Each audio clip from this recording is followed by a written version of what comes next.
있습니다. 청소년 시기에 가장 큰 관심사가 있다면 첫 번째는 성적과 진로죠. 대학 입시 뭐 이런 거일 거예요. 우리 예성이가 아까 기도할 때도 바로 이번 주에 모의고사 봐서 우리 마음이 힘들 텐데, 여러분의 기도 제목 가운데 늘 뭐 시험 기간, 모의고사 이런 맨날 나오잖아요. 우리 첫 번째 관심사는 진로, 성적 이런 거일 것 같고, 두 번째로 우리의 관심사가 있다면 이성이죠. 이번 주 중에 목사님이 우리 승원이 어머니를 잠깐 교회에서 만날 일이 있었습니다. 승원이 어머니가 저한테 물었어요. 목사님, 우리 승원이 예배 때 많이 졸죠? 그래서 많이 조는 게 아니라 매주 졸아요. 제가 이렇게 얘기했거든요. 근데 우리 승원이가 유일하게 예배 중에 또 설교하는 중에 안 졸았던 4주가 있었어요. 한순간도 안 졸았어요. 언제예요? 이성교제 4주 동안 설교하는 동안 우리 승원이 한 주도 안 졸았어요. 그 정도로 우리에게 이성교제에 대한 내용에 우리가 관심이 많다는 거죠. 이번 주는 아니었고 지난주 중에 목사님 아파트에서 엄청난 광경을 하나 목격했는데, 뭐냐면 우리 아파트 단지 안에 중딩인데 중딩 남녀 커플이 있는 것 같아. 야, 우리도 없는데 중딩이 커플 있다, 그지? 열받는다, 그지? 근데 목사님이 그냥 아파트 단지에서 나왔는데 우리 라인에서 나오면 바로 벤치가 있거든요. 벤치에서 이것들이 포옹을 하고 있는 거야. 대낮에. 그러다 너무 열받아갖고 여러분 어떻게 해야 돼? 이럴 때 대낮에 그냥 모두가 보는 곳에서, 그리고 우리 단지에는 애들도 되게 많은데 애들이 보는 곳에서 중학교 이제 한 내가 볼 때 1학년 아니면 2학년이야. 분명히 키도 크지 않고 애기해. 근데 이게 중학교 이제 교복 같은 체육복 입고 애들이 둘 껴안고 있는 거야. 어떻게 해야 돼? 한 소리 해야 된다. 그냥 지나가라. 자, 1번 한 소리 해야 된다. 손. 그냥 지나가라. 손. 그래서 저도 그냥 지나갔어요. 무서워갖고 화만 내고 속으로 화만 내고 이것들이 이러고 지나갔는데, 이러면서 야, 얘네들이 지금 마음속으로 무슨 생각을 하고 있겠어요? 너무 좋아 이러고 있겠죠. 서로 좋아갖고 이렇게 막 대낮에 길거리에서 껴안는 거 아니에요. 뭐 집에 가서는 얼마나 또 인스타 DM으로 보고 싶어, 사랑해, 내일 만나, 학교 가면서 같이 걸어가자 이러면서 얼마나 걔네들이 연애하면서 설레어 하겠어요. 여러분, 청소년 시기에 누군가를 좋아한다, 특별히 더 넘어서서 사랑한다 라고 표현할 때 사랑에 대한 굉장한 오해가 있는데, 그게 뭐냐면 사랑은 우리는 설레이는 거라고 생각해요. 누구를 만났을 때 와, 쟤 예쁘다, 와, 쟤 잘생겼다, 내 스타일인데 어머 설레요. 그러면 나 걔 좋아하나 봐, 걔 사랑하나 봐, 이렇게 생각을 한단 말이에요. 여러분, 사랑이라는 큰 개념 안에 당연히 설레이고 뭔가 도파민이 팍팍 터지고 이런 부분이 일부분 있겠죠. 하지만 그것이 사랑의 전부는 아니에요. 청소년 시기에는 마치 도파민 터지는 것이 사랑의 전부라고 오해해서 어떤 친구를 만날 때 막 설레이다가 더 이상 그 사람에 대해서 설레이지 않으면 사랑하지 않는 거라고 생각하기 쉬워요. 성경을 보니까 성경은 사랑에 대해 뭐라고 말하냐면, 고린도전서 13장 4절 7절을 보니까 다 읽지 않고 처음과 끝만 읽을 거예요. 사랑은 워낙 큰 개념이니까 한 문장으로 정리할 수 없잖아요. 그 성경도 한 문장으로 말하지 않고 사랑은 이거고 이거고 이거고 이거고 이거고 이거고 이거고 이렇게 쭉 나열하거든요. 한 문장으로 정리 안 되니까. 그래서 4절을 보니까 사랑은 하면서 첫 번째 표현이 뭐냐면, 노란색 글씨만 읽어볼게요. 시작. 사랑은 뭐래? 첫 번째로 오래 참는 거래. 그리고 7절이 사랑은 마지막으로 이거다라고 말하는데, 7절 마지막 부분 노란색 부분 읽어볼게요. 시작. 모든 것을 견디는. 다시 한번 4절의 첫 부분과 7절의 마지막 부분만 연결해서 읽어볼게요. 시작. 사랑은 오래 참고 모든 것을 견디느니라. 사랑이 뭐래요? 설레이는 거를 넘어서서 그 사람에 대하여 오래 참아주고 견뎌주는 것이 사랑이라고 성경은 이야기하는 거예요. 만약에 우리 고등부에서 고등부 선생님들이 목사님한테 목사님 사랑해요 라고 말하는 것은 무슨 의미예요? 목사님께는 인간적인 연약함과 부족함도 있지만 저희가 목사님의 연약함에 대해서도 참고 견디며 함께 이해하고 용납하며 사역하겠습니다. 이게 사랑한다는 뜻이에요. 만약에 목사님이 선생님들이 여러분에게 고등부 친구들 사랑해, 선생님들은 너희들 너무 사랑해, 이 말은 무슨 말이에요? 우리는 너네 볼 때마다 너무너무 설레요, 이 말이에요. 선생님들이 막 올 때마다 막 너무 막 심장이 막 쿵쾅쿵쾅, 어머 우리 애들 오고 있어 쿵쾅쿵쾅. 어떻게 사람이 매주 그럽니까? 심장병 걸립니다. 그러면 어떻게 심장이 맨날 뛰냐고요. 선생님들이 때로 오실 때는 힘드실 때도 있고 그만하고 싶을 때도 있고 내년에 그냥 하지 말자 이런 생각이 들 때도 있지만 우리 고등부 시기가 얼마나 중요한데 이 친구들 믿음 안에서 좌충우돌하는 이 시간들 속에 내가 이 친구들에 대하여서 참고 견디며 오랜 시간 곁에 있어줘야지. 이게 성경이 말하는 사랑이라는 거예요. 우리가 계속해서 요나서 말씀을 살펴보고 있는데요. 오늘도 요나의 모습은 형편없어요. 근데 오늘 본문을 보니까 그 요나를 향한 하나님의 놀라운 사랑이 오늘 본문에도 표현되어 있어요. 그 사랑은 어떤 사랑일까요? 설레이는 사랑? 아니에요. 연약한 요나의 모습에도 불구하고 참고 견뎌주시는 하나님의 놀라운 사랑이 담겨 있어요. 지난주 말씀 속에서 요나는 화나 있었어요. 하나님 왜 내 생각대로 일하시지 않습니까? 니느웨 사람들 다 죽여버려야지. 심판하신다면서요. 왜 용서해 주시는 거예요? 라고 하면서 요나가 화나 있었거든요. 그래서 화가 막 머리 꼭대기까지 난 이 요나가 어떻게 행동하는지 목사님이 세 가지로 나눠서 가지고 와봤어요. 읽어보려고. 자, 첫 번째 한 절 5절이지만 첫 번째 줄만 읽어볼게요. 시작. 요나가 성읍에서 나가서, 여기 성읍 어딜까요? 니느웨. 그러니까 요나가 첫 번째로 뭐 어떻게 했대요? 나가버렸대. 열받아갖고 하나님한테 화가 나서 나 니느웨 안 있어 하면서 확 나가버린 거야. 야, 간이 부었다, 그렇지? 하나님 앞에서 화내면서 나가버린 거야. 그러면서 두 번째 단락을 보니까 요나가 어떻게 했냐면 한번 두 번째 단락 읽어볼게요. 시작.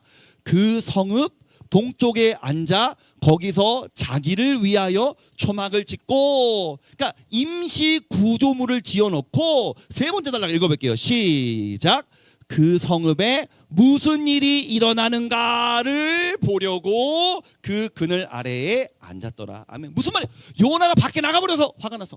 근데 밖에 나가갖고 이 태양볕에 있으면 너무 더우니까, 오늘 같은 날씨에 덥잖아요. 그러니까 자기를 위해서 이제 그늘이 살짝 드리울 수 있는 임시 구조물 초막을 하나 지어서 팔짱 딱 끼고, 그래 뭐 용서해 주신다고? 그래 니느웨가 뭐 얼마나 대단히 하나님 사랑하고 예배하고 뭐 쟤네들이 변화되는지 하나님 선택이 맞았는지 내가 한번 지켜보겠다. 이런 투로 얘가 있는 거예요. 그런 요나를 하나님이 또 찾아가셔서, 목사님이 봤을 때 그냥 상상해봤어요. 하나님은 이제 몸이 없으시지만 마치 하나님 몸이 있으셨다면 만약에 요나한테 가서 이렇게 말씀하시는 거죠. 요나 옆구리를 툭 두시면서 요나야, 요나야, 봐봐, 얘기 좀 들어봐 하시는 것 같아요. 이 이어지는 본문들을 보면 하나님께서 6절 노란색 글씨만 한번 읽어볼게요. 시작. 하나님 여호와께서 박넝쿨을 예비하사. 아까 요나가 초막을 지었는데 초막 위에다가 하나님이 막 넝쿨을 막 감아주신 거예요. 왜 감아주셨을까요? 뒤에 하얀색 부분을 눈으로 빠르게 읽어보세요. 왜 넝쿨 해주셨대요? 그늘 잘 져서 요나 더 시원하게 있으라고. 요나야 하면서 막 넝쿨을 감아주신 거예요. 요나가 시원하다. 이거 초막 짓느라고 더웠는데 좀 살 것 같네. 그래 그랬는데 하나님께서 이어서 두 번째 노란색 글씨만 읽어볼게요. 시작. 하나님이 벌레를 예비하사. 하나님 이번에 벌레를 예비하시고 벌레가 막 나타나고 넝쿨을 방금 동안 이렇게 해줬었는데 금방 넝쿨을 다 애가 갈가 먹어버렸어. 그러니까 조금 전에 시원했다가 꺼버린 거예요. 그냥 없어져 버렸어. 그러니까 요나가 다시 어떻게 됐어? 더워졌어. 마치 우리가 에어컨 틀어줬는데 에어컨 꺼버린 거랑 똑같은 거예요. 예배 시간에 지금 오늘 엄청 더운데 에어컨 꺼져 있다면 우리가 어떻게 했어요? 짜증나고 막 불쾌지수 막 올라가고 이럴 거 아니에요? 하나님께서 넝쿨을 주셨다가 넝쿨을 가져가 버리신 거예요.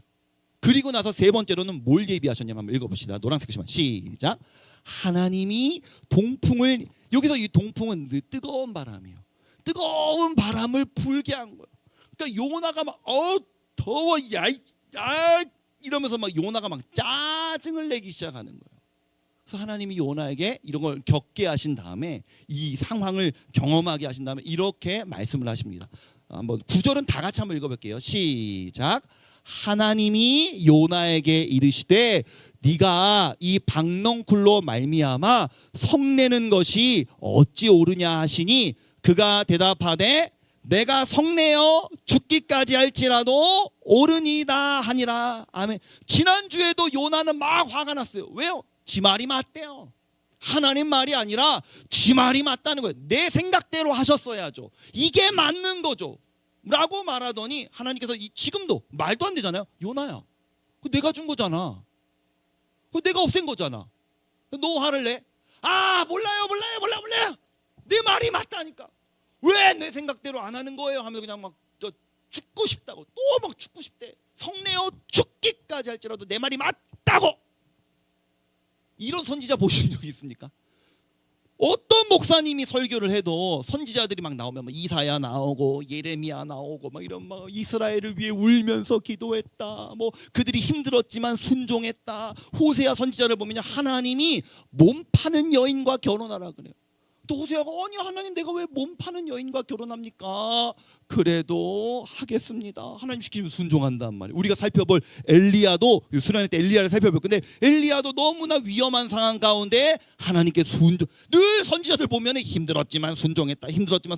요나만 끝까지 순종하지 않고 화내고 지가 옳다고 주장하는 모습을 보이는 거예요. 이때 하나님이 요나에게 뭐라고 말씀하시냐면 여기에 보면 하나님의 심정이 담겨 있는데요. 10절 한번 다 같이 읽어볼게요. 시작. 여호와께서 이르시되 네가 수고도 아니하였고 재배도 아니하였고 하룻밤에 났다가 하룻밤에 말라버린 이 박넝쿨을 아꼈거든. 여러분 여기서 아낀다라고 이제 말한 히브리어가 후스라는 이 단어인데요. 이게 다른 말로 하면 긍휼이라는 단어래요. 긍휼은 뭐냐면 누군가를 너무 소중하게 여기면서 그 사람이 아플 때 같이 눈물을 흘려주는 거. 그게 긍휼이잖아요. 누군가가 막 무슨 힘든 얘기를 하면 같이 마음 아파하면서 막 나도 같이 눈물이 나고 이런 것이 이제 그 사람을 긍휼히 여기는 마음인데, 그러니까 이 요나가 박넝쿨을 그렇게 아꼈다는 거예요. 눈물 날 정도로. 하나님 보실 때 야 네가 박넝쿨 그렇게 눈물 날 정도로 아끼냐? 네 것도 아니었으면서. 그런데 내가 11절에 노란색 글씨만 시작. 내가 어찌하여 아끼지 아니하겠느냐 하시니라. 네가 박넝쿨 그 자연 생물 하나도 네 그냥 그 그늘 지어줘서 너 그냥 더위를 해결해 준다고 네가 그걸 그렇게 눈물 날 정도로 아꼈는데 내가 내 형상대로 창조한 아무리 죄가 많다 한들 그 니느웨 사람들을 내가 어찌 아끼지 않겠니?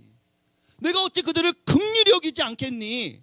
라고 하나님이 요나에게 지금 자기의 마음을 설명해 주고 계시는 거예요.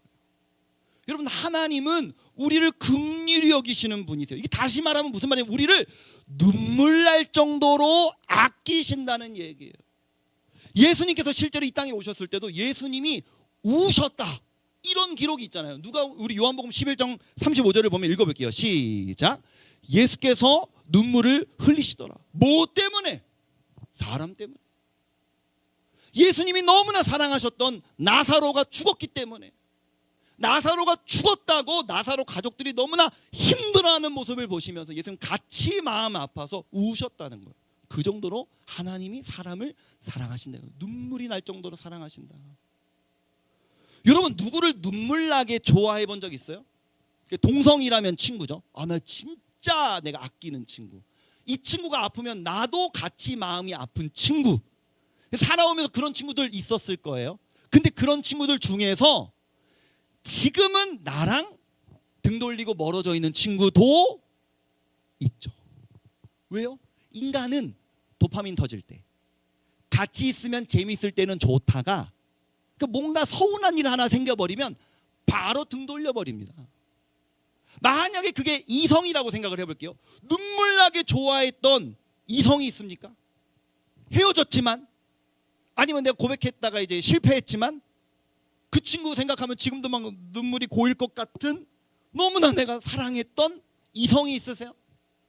근데 목사님이 예전에 이성교제 세미나 할 때 말했잖아요. 목사님 경험적으로 막 어떤 청소년이 와갖고 목사님 저 남자친구 생겼어요, 뭐 여자친구 생겼어요. 오 축하해.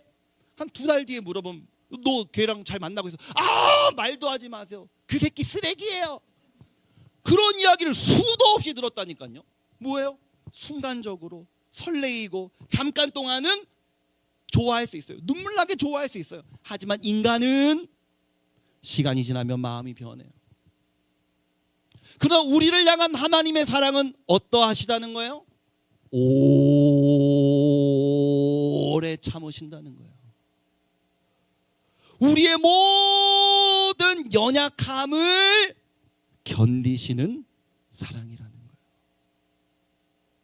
요나서를 이제 해석하시면서 이 팀 켈러라는 지금은 돌아가신 너무나 유명한 목사님이 계시는데, 팀 켈러 목사님이 나는 요나만 보면 자꾸 누가복음 15장에 있는 탕자가 생각난다, 그렇게 표현하셨어요. 여러분 누가복음 15장에 그 스토리 아세요? 한 가정에 아빠가 있고 2 아들이 있는데, 둘째 아들이 아빠한테 아빠 나 유산 좀 땡겨줘. 그래갖고 둘째가 아빠한테 유산 받아서 집 나가버린 그 이야기 기억하세요? 목사님이 2년 전에 여러분 수련회 가서 설교했던 본문인데, 기억나는 친구들은 멋진 친구 까먹었어요. 이 본문을 보면 놀라운 일이 있는데, 그게 뭐냐면 둘째 아들이 그 내용을 몰라도 엄청 불효하다가 집을 나가버렸어요. 그러다가 이제 집 나가면 이제 고생하잖아요. 집 나가서 고생하다가 집으로 돌아오게 되는 과정 가운데 이런 말씀이 기록되어 있는데, 오늘 본문의 마지막 구절이 한번 읽어봅시다. 시작. 이에 일어나서 아버지께로 돌아가니라. 아직도 거리가 먼데 아버지가 그를 보고 측은히 여겨 달려가 목을 안고 입을 맞추니. 아멘. 목사님이 2가지 표현을 강조해놨어요. 첫 번째 표현 뭐예요? 아직도 거리가. 그게 무슨 말이냐면, 집 나간 아들이 집으로 돌아오고 있는데 아버지가 아직도 거리가 먼데 아빠가 아들을 먼저 발견했다는 거예요. 그럼 이게 무슨 말이에요? 보세요. 집을 나갔어. 아들이 돌아오고 있어. 근데 돌아오고 있는데 아빠가 먼저 봤어. 이게 성경에서 지금 이 스토리를 뭘 강조하기 위해서 이걸 묘사해 놓은 걸까요? 아빠가 기다렸다는 거예요. 아빠는 우리 아들이 집을 나간 순간부터 하루도 빠짐없이 집 밖으로 나가 우리 아들이 도망친 그곳을 응시하면서 언제 돌아오나, 우리 아들 언제 돌아오나 계속 기다렸다는 거예요. 오래 참고 그 오랜 세월을 견디며 아버지는 기다렸다는, 그게 아버지의 사랑이라는 거죠. 2번째로 목사님은 어떤 구절을 강조해놨어요? 달려가 목을 안고 입을 맞췄다. 여기서 강조하고 싶은 건 사실 달려가인데요. 그 우리나라 사람들이 성경을 이해할 때 조금 이제 뭐랄까 유리한 건 뭐냐면, 우리나라가 조선 시대, 고려 시대 우리나라는 좀 약간 폐쇄적이었고 되게 보수적이잖아요. 그래서 사실 이스라엘 시대도 보수적이었기 때문에 우리의 정서와 이스라엘의 정서가 좀 일부 비슷한 부분이 있거든요. 우리나라 조선 시대 양반들 생각해 보세요. 우리나라 조선 시대 양반들 뜁니까? 안 뛰어요. 우리나라 초창기에 선교사님들이 들어오셔갖고, 선교사님들 이제 외국인들이시니까 선교사님들 들어오셔갖고 테니스를 막 치셨대요. 테니스를 막 운동하려고, 이제 사역 열심히 하려면 또 테니스를 이렇게 치시고 하셔야 되잖아요. 테니스 딱 쳤는데 우리나라 양반들 이렇게 지나가다가 테니스 치는 모습을 보면서 이러더니, 저런 힘든 것들은 종놈들 시키면 되는데 뭘 지들이 하고 앉아 있대, 이랬다는 거. 테니스 치는데 왜 저 힘든 걸 자기들이 하냐고. 양반은 몸을 함부로 움직이면 안 된다 하면서 이렇게 느릿 천천히 다니는 문화가 있었잖아요. 실제로 이스라엘에서도 뭔가 이제 권위가 있는 아버지, 왕, 이런 사람들은 뛰지 않는 관습이 있었어요. 아빠가 뛴다는 건 체면이 없다. 왕이 뛴다는 건 체면이 없다. 이런 생각을 갖고 있었단 말이에요. 그래서 우리가 이런 본문을 알잖아요. 다윗이 하나님의 언약궤가 들어올 때 다윗이 너무 신나서 춤을 췄더니 춤을 추다 보면 어때요? 예수님을 생각해 보세요. 이스라엘 백성들의 옷 이게 뭐야 그 옷매무새 의상이 어때요? 주로 원피스잖아요. 예수님 원피스 입으셨잖아요. 다윗도 원피스 입었을 거 아니에요? 원피스 입고 롱 원피스 입고 뛰다 보면 어때요? 살이 보이잖아요. 살이 보이니까 그거를 아주 이렇게 수준 낮은 행동이라고 여긴 거예요. 그러니까 다윗은 하나님 앞에 기뻐갖고 어린아이처럼 막 춤추면서 예배하니까 집에 들어갔더니 미갈이 보면서 아우 왕이 돼갖고 창피하게 몸 보이게 춤이나 추고 앉아있네 이렇게 얘기하잖아요. 그 당시 아버지 왕은 이런 뭔가 이렇게 분위기가 있었단 말이에요. 그러니까 지금 이 본문에서 아버지가 뛴다는 건 무슨 의미예요? 우리 아들 왔다고 뛴다는 거는 아버지의 모든 체면을 버렸다는 거예요. 우리를 참고 오래 기다리시는 그 사랑으로 자기의 체면이고 뭐고 우리를 향한 사랑을 표현하시는 그 집 나간 아들을 향한 아버지의 기다림이 요나를 볼 때마다 생각난다. 팀 켈러 목사님 이야기 하신 거예요. 이 요나서는 여기서 끝납니다. 원래 요나가 철들었더라. 그래서 요나가 더 성숙해졌더라. 요나가 하나님을 더 사랑하게 됐더라. 요나가 회개했더라. 이러면서 끝났으면 좋으련만 이렇게 요나서 끝납니다. 요나 철들지 않고 끝나요. 그러나 그런 요나를 끝까지 기다리시는 하나님의 사랑에 우리가 집중할 수 있었으면 좋겠어요. 요나는 회개하지 않고 요나는 성숙해지지 않고 요나는 끝까지 철없었지만 우리는 요나서 읽고 있으니까 우리는 요나와 다르게 회개하고 마음을 돌이키고 하나님께 우리도 주님을 사랑한다고 고백할 수 있는 우리 고등부 친구들 되었으면 좋겠습니다.